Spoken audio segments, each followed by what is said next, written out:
누가복음 2장 8절에서 14절, 또 베드로전서 4장 13절 같이 함께 합독하겠습니다. 시작. 그 지역의 목자들이 밤에 밖에서 자기 양떼를 지키더니 주의 사자가 곁에 서고 주의 영광이 그들의 두루 비치매 크게 무서워하는지라. 천사가 이르되 무서워하지 말라. 보라, 내가 온 백성에게 비칠 큰 기쁨의 좋은 소식을 너에게 전하노라. 오늘 다윗의 동네에 너희를 위하여 구주가 나셨으니 곧 그리스도 주시니라.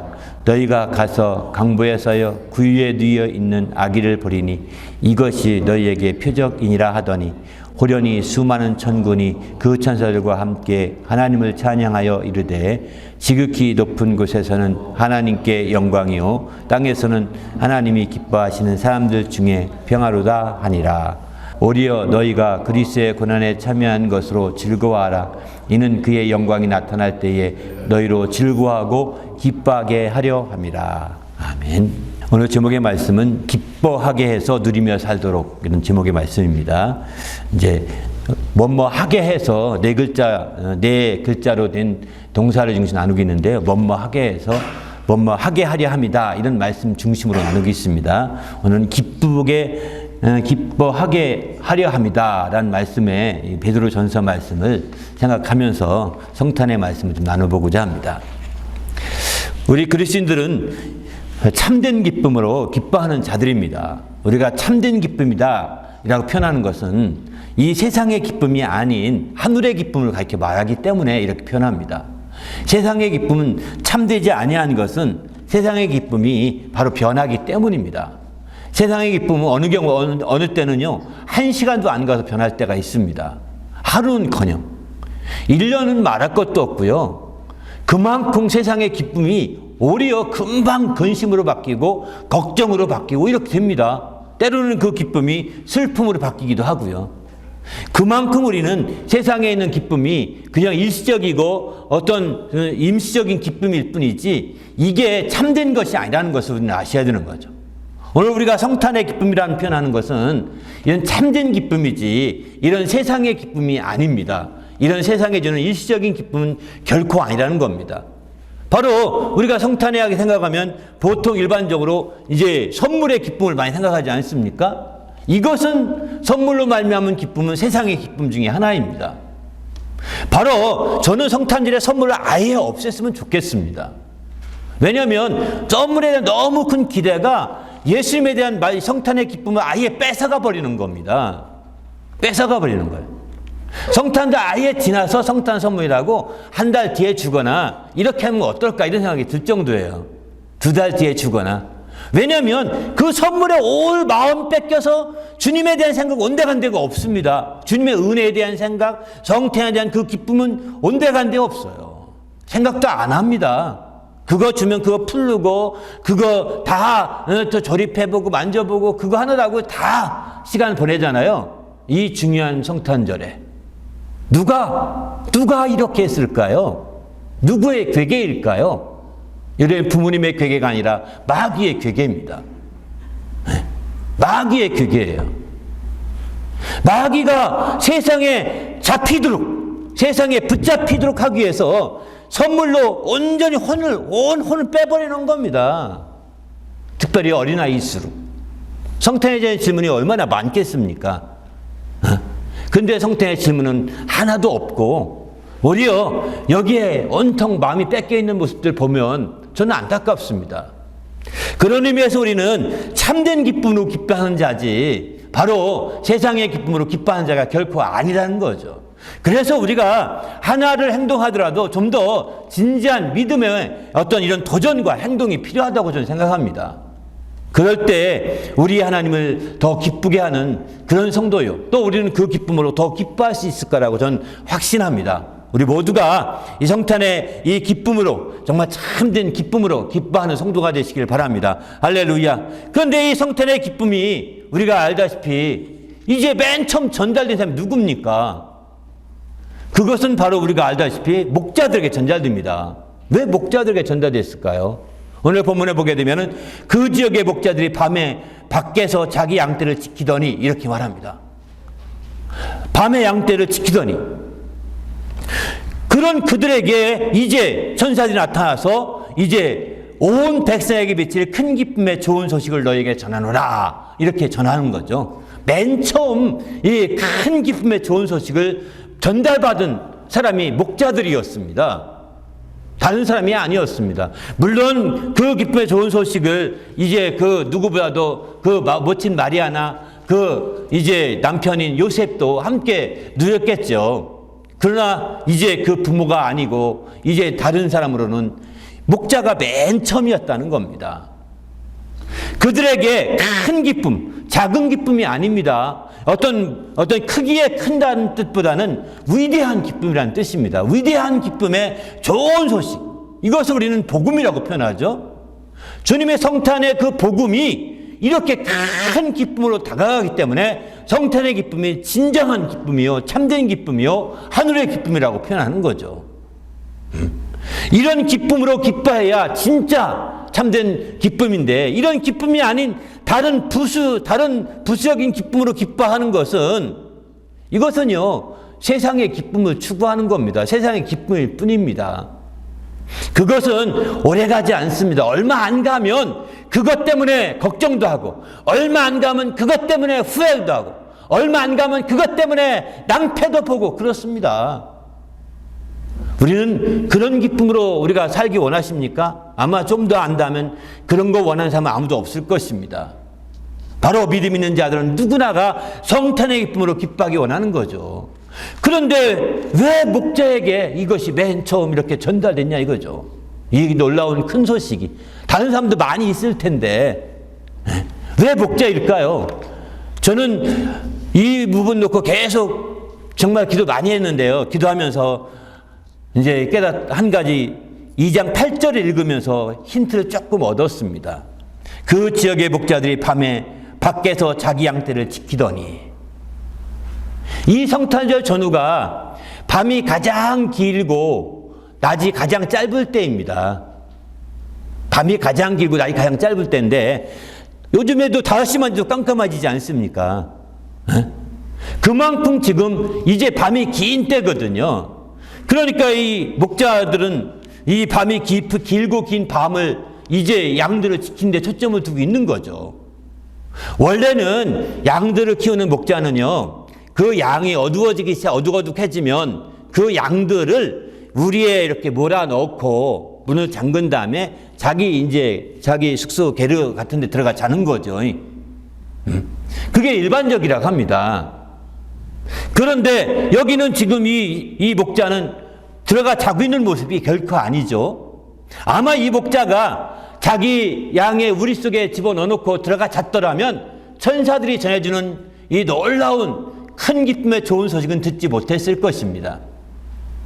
그런데 이 목자가 들을 수 있었던 것은 천사들이 올 때까지도 밖에 있었던 겁니다. 그 밤에 밖에서 양떼를 지키고 있었다고 이렇게 표현합니다. 그 밤에 밖에서 양떼를 지키고 있었기 때문에 바로 천사들의 그 큰 기쁨의 좋은 소식을 들을 수 있었던 거죠.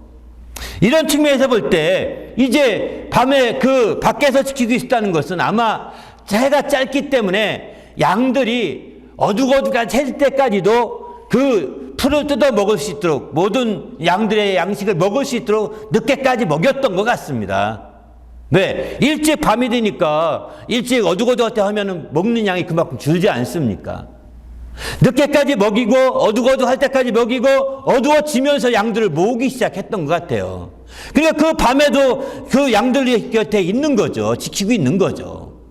그러니까 이 목자는 양들을 먹이는데 최선을 다했던 것인 겁니다. 최선을 다해서 먹였고, 그리고 양들을 지키고자, 다른 들짐승들이 잡아가지 못하도록 지키고자 아주 끝까지 자기의 소임을 다 완수했던 거죠. 여기서 우리가 배울 수 있는 것이 뭐냐면 바로 그것입니다. 바로 하나님의 그 성탄의 기쁜 소식이 우리 속에 크게 다가오는 비결 중에 하나는, 다가오게 하려고 한다면 우리가 맡은 일에 충성하는 자가 되어야 된다는 것이죠. 하나님의 성탄의 그 기쁜 소식이 내게 들려져서 내게 깊숙이 들어오고 내게 깊숙이 닿게 하기 위해서는 우리가 무엇보다도 맡은 일에 충성하되 그것이 작은 일이라도 끝까지 충성하는 겁니다. 그럴 때 주님이 큰 기쁨을 누리게 해주시는 거죠. 작은 것이라도 끝까지 충성하며 다 할 때에 주님이 큰 기쁨을 누릴 수 있도록, 그래서 이렇게 배려해 주신 것이 아닌가, 혜택을 주신 것이 아닌가, 이런 생각을 해봅니다. 이런 해석은 뭐 누구도 안 합니다. 그저 제가 기도할 가운데 그저 깨달아서 말씀드리는 것 뿐입니다. 또 두 번째, 또 이제 이렇게 목자들만이 아닙니다. 또 이 주님의 그 부활을 깨달은 것은, 이 주님의 성탄을 들은 자들은 동방박사들이죠. 유대인 가운데는 목자들이 들었고요. 목자들은 유대인들입니다, 대부분이.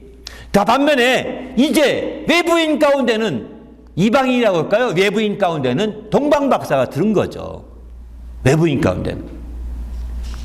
그 동방박사는 어떻게 하다가 이것을 알게 됐을까요? 처음에는 몰랐죠. 그저 별을 따라 왔다고 마태복음에 이렇게 말합니다. 마태복음 2장 보면 헤로드 왕 때에 예수께서 유대 베들레헴에서 나심에 동방으로부터 박사들이 예루살렘에 이르러 말하되 유대인의 왕이 나신 이가 어디 계시냐? 우리가 동방에서 그의 별을 보고 그에게 경배하러 왔노라, 이렇게 말합니다. 그러니까 이 사람들, 동방박사들은 뭐 성경학자들의 말에 의하면 점성술사라고 표현합니다. 근데 점성술사인지 아닌지 정확히는 모르겠습니다. 당시에 별들을, 어쨌든 그대 당시에는 고대 시대이기 때문에 별을 많이 연구하고 별을 많이 보던 시대라고 합니다. 별을 보고서 점을 쳤는지 안 쳤는지 모르지만 점을 쳤다면 점성술사가 맞거든요, 점까지 치면. 그런데 이렇게 별을 보면서 별의 이상한 징조를 보고 그것을 깊이 생각하면서 움직인 사람들은 좀 그 점성술사는 다르지 않는가, 이런 생각을 해봅니다. 이렇게 해서 어쨌든 별을 관찰하고 작은 별의 움직임이지만 그런 움직임을 유심히 관찰했던 대표적인 사람이 이들이었던 거죠. 그래서 그들이 어느 날 별을 보고 있는데 갑자기 이제 왕이 태어난 것 같은 별이 뜨는 겁니다. 별이 뜨는 걸 보면서 그 별이 갑자기 이제 두각뜨는 거겠죠. 그런 걸 보면서 아마 별을 열심히 안 봤으면 그걸 발견하지 못했을 겁니다. 그것도 세 사람이 한 자리 있다가 만난 것이 아니라는 것도 아시죠? 각각 다른 위치에서 그걸 만나가지고 오다 보니까 만났다고 얘기합니다. 그렇게 해서 그들이 만났는데 또 한 명 더 있다고도 말합니다. 그런데 그건 전설에 의한 말이고, 전한 말이고요. 어쨌든 이렇게 해서 그들이 마침내 그 별을 보고서 와서 예루살렘에 와서 묻습니다. 유대인이 왕이 난 걸로 우리가 알고 있는데 누구냐? 우리가 그 별이 하도 묘하게 떠서 출현해서 나는 그에게 경배하러 왔다, 막 이렇게 얘기하니까 당시 왕이 헤로드 왕이었거든요. 헤로드 왕이 두려워가지고 떱니다. 이거 어떻게 된 거냐?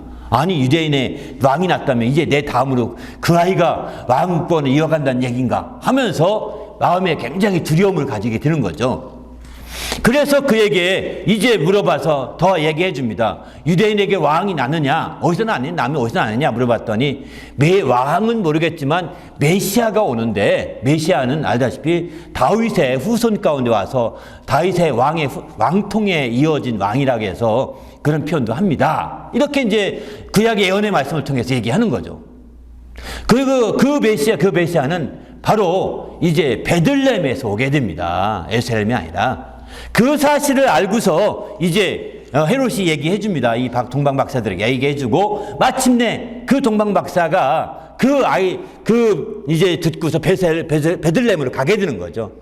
보내면서 너희가 가서 왕을 만나 경배하거든 내게로 와서 알려주라. 그럼 나도 그 왕에게 경배해야 되지 않겠느냐? 라고 해서 경배하고자 하니 나에게 알려달라고 해서 알려주고자 이제 부탁을 했는데, 천사들이 동방박사에 나타나서 예루살렘에 올라가지 말라고 그러죠. 그래서 그냥 가버리게 됩니다.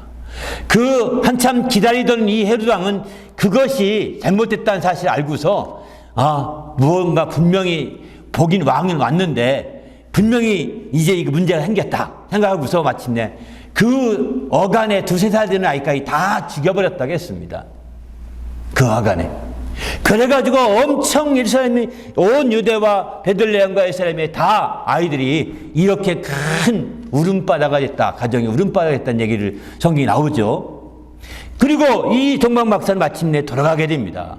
근데 그가 헤로드부터 말을 듣고서 이제 베들레헴으로 갈 때도 2장 9절 보게 되면 박사들이 왕의 말을 듣고 갈새 동방에서 보던 그 별이 문득 앞서 인도하여 가다가 악이 있는 곳 위에 머물러서 있는지라 이렇게 말합니다. 놀랍지 않습니까? 동방에서 본 별을 이제 그 별이 나가려고 했더니 또 그게 서 있던 별이 움직이는 거예요. 그들이 예루살렘의 지리를 잘 몰랐던 것 같습니다. 몰라서 드디어 이제 그 별이 움직임 따라 갔는데 드디어 베들레헴까지 갔겠죠. 드디어 베들레헴에 가서 이제 별이 서는 곳을 봤더니 거기에 있더라는 거죠. 이 자체가 놀라운 역사입니다. 아니 이렇게까지 이 동방박사들에서 결국은 만왕의 왕이요 평강의 왕이요 또 우리의 정말 참된 왕이신 그 왕을 아련할 수 있게 해주신 겁니다. 이방인으로서 예수를 최초로 아련한 왕이란 말이에요. 그들이 동방박사거든요. 왜 이렇게 했을까요? 하나님은 동방박사들에게 그들이 특별히 점성술사라면 하나님과도 배치되는 거 아니겠습니까?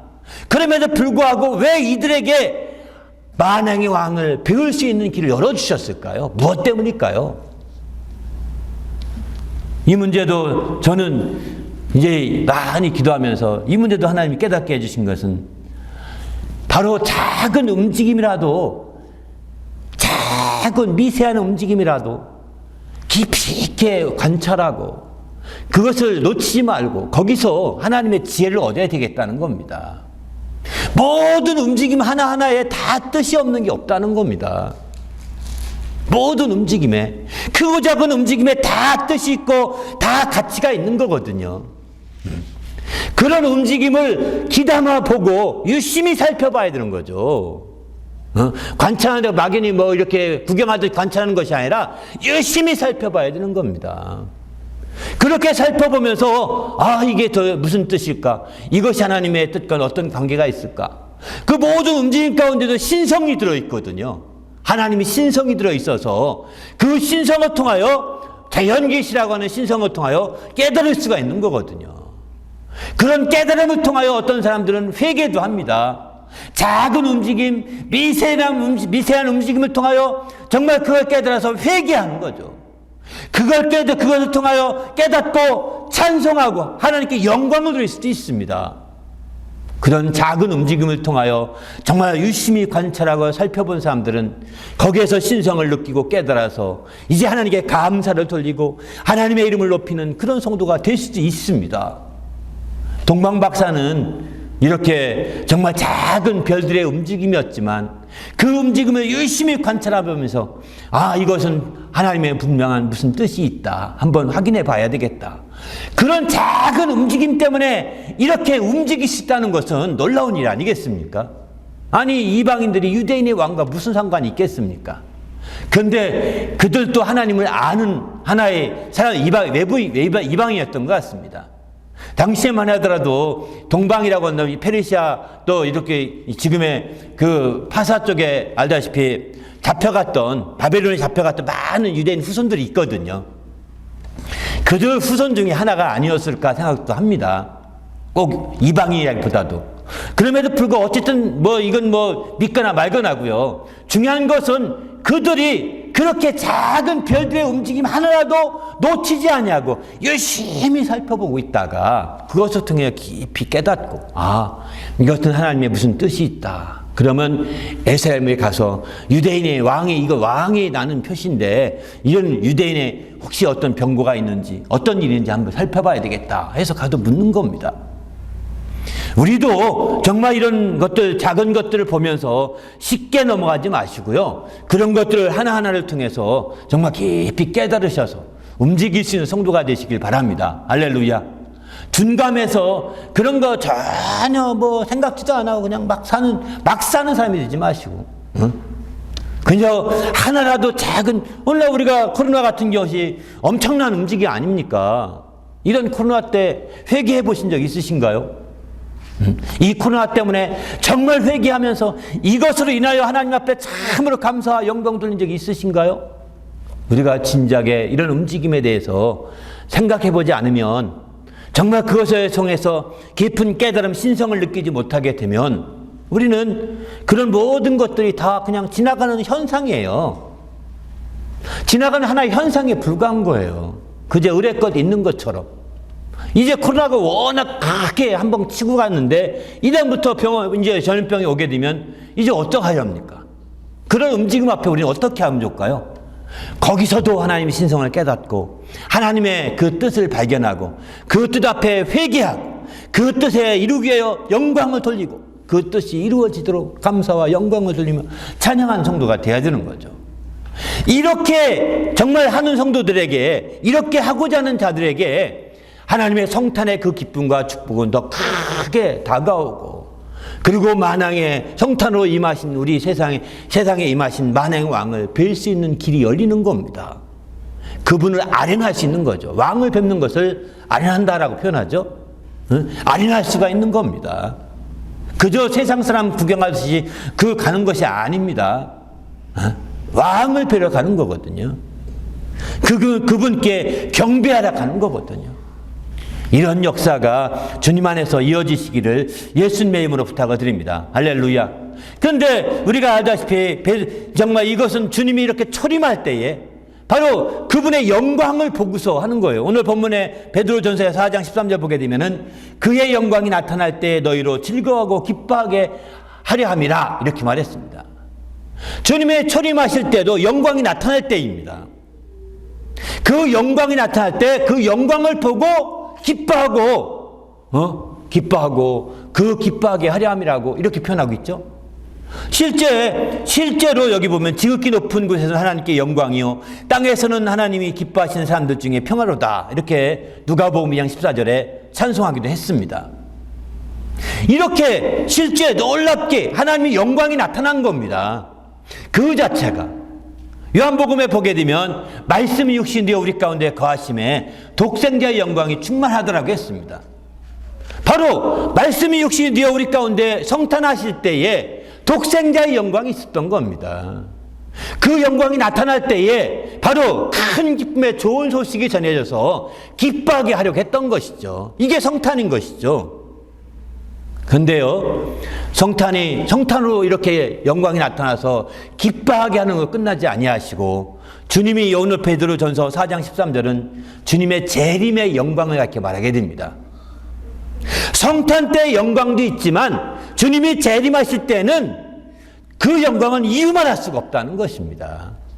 주님이 재림하실 때는 인자가 영광 가운데 임하는 곳에 볼 자가 있다. 주님이 이렇게 말씀하시죠. 영광 가운데 임하신다는 것입니다. 주님이 초림은 예수님이 초림이 언제 어디서 오는지 잘 몰랐어요. 동방박사도 모를 만큼 그렇게 오셨습니다. 은밀하게 오신 거죠. 어떤 면에서는. 그런데 주님의 재림은 은밀한 영광 가운데 오지 아니하시고 공개적인 영광 가운데 오신다라고 이렇게 말씀하고 있습니다. 인자가 영광 가운데 오신다는 거예요. 공개적으로. 바로 이렇게 영광이 나타나신다는 것은 초림뿐만 아니라 재림. 그래서 우리는 초림에 대해서 구약 성도들이 초림을 메시아가 오시는 것을 기대하고 초림을 기대하면서 그들이 준비했던 것처럼 신약 시대에 우리는 이제 성탄을 통해서 재림을 준비할 수 있어야 된다는 겁니다. 구약 시대에 그들의 초림을 준비한 것 같이 신약 시대에 우리는 이 성탄절을 맞이하여 주님이 재림하시는 것을 믿고 그 재림에 합당한 영광에 참여할 수 있도록 준비할 수 있어야 되겠다는 것이죠. 그렇지 않게 되면 기쁨에 반감될 수밖에 없습니다. 성탄으로 말미암은 기쁨도 참된 기쁨이겠지만 그것으로 기쁨으로 끝나버리고 재림에 대한 기쁨, 재림의 영광을 통한 기쁨을 누리고자 하지 않는다면 기쁨은 반감될 수밖에 없는 거예요. 그러기에 우리는 주님 안에서 적극적으로 성탄으로 말미암아서의 기쁨으로 끝나지 마시고 이제 그 영광이 또 나타나시는데 그것은 바로 주님이 재림하실 때 또 영광이 나타나시지. 맞아. 영광 가운데 임한다고 하지 않았는가? 그 영광 가운데 기뻐하게 하려 하심이라고 이렇게 베드로는 아주 권고하고 있는 것이죠. 그런데 주님의 재림 가운데 그가 정말 영광 가운데 나타나서 기뻐하게 하는 것은 어떻지 미래의 모습이어서 잘 그려지지 않습니다. 그런데 그 비슷하게 우리가 생각해 볼 수 있는 사건이 하나 있습니다. 그건 뭘까요? 바로 예수님께서 입성하실 때 모습입니다. 예수님이 입성하실 때에 나귀의 등에 겉옷을 깔고 드디어 막 겉옷을 바닥에 깔고 종나무까지 흔들고 막 환영하지 않습니까? 그러면서 마침내 예수님이 입성하게 되죠. 그때에 이스라엘 백성들이 어떻게 하십니까? 하나님 앞에 영광을 돌리지 않습니까? 그때에 엄청난 영광을 보았고 그 영광을 돌리죠. 그러니까 막 아이들까지 막 다 소리쳐 나오니까 옆에 있던 바리새인들과 서기관들이 시끄럽다 조용히 좀 하게 해달라고 이렇게 예수님께 부탁을 합니다. 그러니까 예수님께서 뭐라고 하시죠? 저들이 소리 안 지르면 돌들이라도 소리 지르게 한다 이렇게 말합니다. 이건 돌들까지도 이 돌들이 기뻐할 만큼까지도 기뻐할 만한 일이라는 것이죠. 사실은 사람들이 소리 못 지르게 만들면 돌들이라도 소리치게 할 거라는 겁니다. 돌들이라도. 그렇게 해서 마침내 이제 그 기쁨을 정말 얼마나 큰 기쁨인지를 보여주고 있는 거죠. 그래서 그 당시에 누가복음의 19장에 보게 되면 그렇게 말하죠. 19장 38절 보면 찬송하려다 주의 이름으로 오시는 왕이시여 하늘에는 평화요 가장 높은 곳에는 영광이로다 하면서 영광을 돌지 않습니까? 그들은 그 주님의 역사하시는 영광을 본 거예요. 그랬더니 40절에 이렇게 말합니다. 대답하되 이르되 예수께서 내가 말하노니 만일 이 사람들이 침묵하면 돌들이 소리 지르리라. 누가복음 19장 40절 이렇게 말씀하고 있습니다. 그러니까 우리는 정말 돌들까지도 소리칠 만큼 큰 기쁨과 영광을 보고 있다는 거예요. 만물이 다 하나님을 찬송한다 이런 표현을 많이 쓰죠. 이처럼 이제 정말 하나님의 얼마나 주님의 입성할 때 예수를 바라본 만행왕으로 오시는 예수를 바라는 그 성도들이 기뻐하는지를 보여주지 않습니까? 사실 이것은 약과죠. 이거는 맛보기에 불과할 것입니다. 주님이 재림하시는 날에 우리가 그 영광 가운데 임하시는 주님의 그 기쁨은 영광 가운데 임하는 그 기쁨은 아마 입성하던 날에 이와 같은 것들의 약과예요. 이건 맛본 거예요. 맛보기에 불과한 겁니다. 그날의 그 기쁨은 그 영광은 아주 이루 말할 수 없을 거라고 저는 확신합니다. 우리 모두도 이제 성탄절을 맞이해서 성탄의 옛날 어린 아기의 생일을 말 축하하는 걸 끝나지 마시고 이제 정말 재림을 준비해서 그날에 더 큰 영광 가운데 나타날 때 재림의 영광 가운데 나타날 때에 기뻐하게 하려 하심이라고 했던 말씀 그대로 우리가 그 기쁨을 누릴 수 있기를 예수님의 이름으로 축원합니다. 할렐루야. 어떻게 하면 그 기쁨을 누릴 수 있을까요? 오늘 성경은 이렇게 말합니다. 바로 고난을 받으라고 이렇게 표현하죠. 13절에 이렇게 말씀합니다. 오히려 너희가 고난을 참여하는 것을 즐거워하라. 이는 그의 영광이 나타날 때에 너희로 즐거워하고 기뻐하게 하렴이라 이렇게 표현합니다. 그리고 앞서부터 보게 되면 정말 불시험이 오거든 너희는 주의하지 말고 그걸 참음으로 긴내하라. 그게 복이 있는 자다라고 앞에부터 쭉 말씀하고 있습니다. 우리에게 있어서 정말 이렇게 영광 가운데 저 주님의 영광 큰 기쁨을 맛보고자 한다면 무엇보다도 고난을 두려워하지 말아야 합니다. 고난을 두려워하지 말아야 합니다. 고난은 우리가 알다시피 복음과 함께 고난은 피할 수가 없는 것입니다. 복음과 함께 고난을 받으라. 심지어 바울은 그렇게 표현하지 않습니까? 복음과 함께 고난을 받으라는 거예요. 너희가 로마서 8장 17절 보게 되면 이렇게 말씀합니다. 너희가 자녀이면 하나님의 상속자요 그리스도와 함께 상속자니 우리가 그와 함께 영광을 받기 위하여 고난도 함께 받아야 할 것이니라 이렇게 말합니다. 영광에 대해서 우리가 소망하는 만큼 고난도 받게 되는 복음의 고난이라고 표현하지 않습니까? 복음에는 고난이 따르는 것입니다. 복음에는 고난이 있는 겁니다. 왜 나만 이렇게 고생하고 고난스러울까? 아닙니다. 당신이 복음을 전하면 전할수록 더 고생할 수도 있습니다. 더 고난받을 수 있습니다. 아마 그런 고난의 극치를 경험한 사람이 사도 바울이겠죠. 자기는 정말 많은 어려움 가운데 죽을 뻔한 것이 여러 번이었다라고 이렇게 말하지 않습니까? 우리가 이 땅에 있는 동안에 아무리 고난받았어도 죽을 뻔한 적이 있나요? 없지 않습니까? 내가 죽을 뻔할 만큼 그런 고난받은 적이 있다. 별로 없잖아요. 주님은 여러 번 있다고 했어요. 주님은 아니라 사도 바울은 여러 번 있다고 했습니다. 그만큼 그래서 사도 바울은 복음과 함께 고난을 받으라 이렇게 권면하고 있는 것이죠. 그리고 그는 이렇게 말합니다. 고린도서에 보게 되면은 바로 내 육체의 고난, 주의 남은 고난을 채운다 이렇게 표현하죠. 그래서 1장 24절 보면은 나는 이제 너희를 위하여 받은 괴로움을 기뻐하고 그리스도의 남은 고난을 그의 몸된 기회를 위하여 내 육체에 채우노라 이렇게 말합니다. 바로 우리 육체 가운데 고난을 채운다고 심지어는 이렇게까지 말씀하고 있습니다.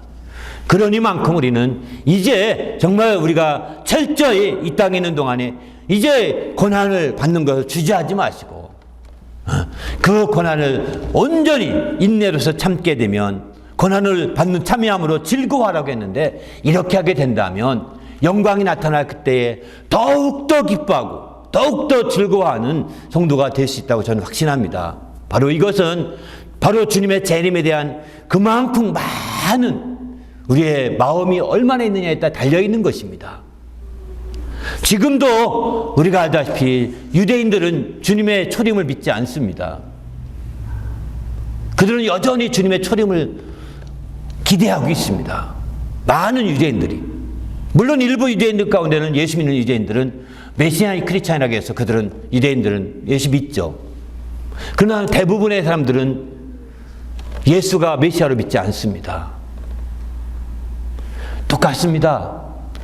여러분 지금 크리스찬 가운데서 주님 재림 안 믿는 사람이 많습니다. 한두 사람이 아닙니다.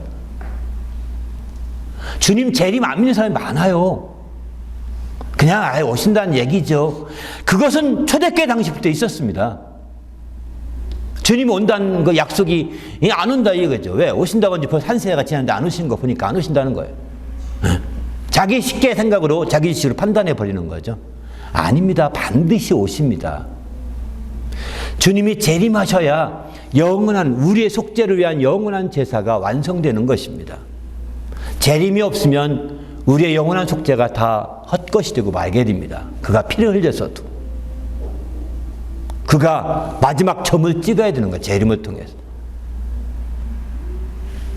그래서 우리는 재림을 믿는. 아니 주님이 초림을 믿으면서도 재림을 안 믿어? 말도 안 되는 것입니다. 주님의 성탄을 믿으면서 성탄절 막 찬양하고 하지 않습니까? 다 믿으니까 찬양하는 거겠죠. 주님이 안 오셨는데 누가 이렇게 성탄절을 기릴 수 있겠습니까? 아무도 안 할 것입니다. 그런데 주님이 재림하셨으니 생각을 해보십시오. 주님이 초림하신 분이 재림하시는 거예요. 초림하신 그분이 재림하지 않겠습니까? 당연한 거 아니겠어요? 근데 그렇게 믿지 않아요. 유대인들 당시에도 그렇게 초림을 기다리는 당시에도 예수의 초림을 믿지 않는 것처럼 그렇게 초림까지 믿은 크리스찬 가운데서 그렇게 많은 크리스찬들이 주님의 재림을 또 믿지 않아요. 신기하죠. 똑같은 원리예요.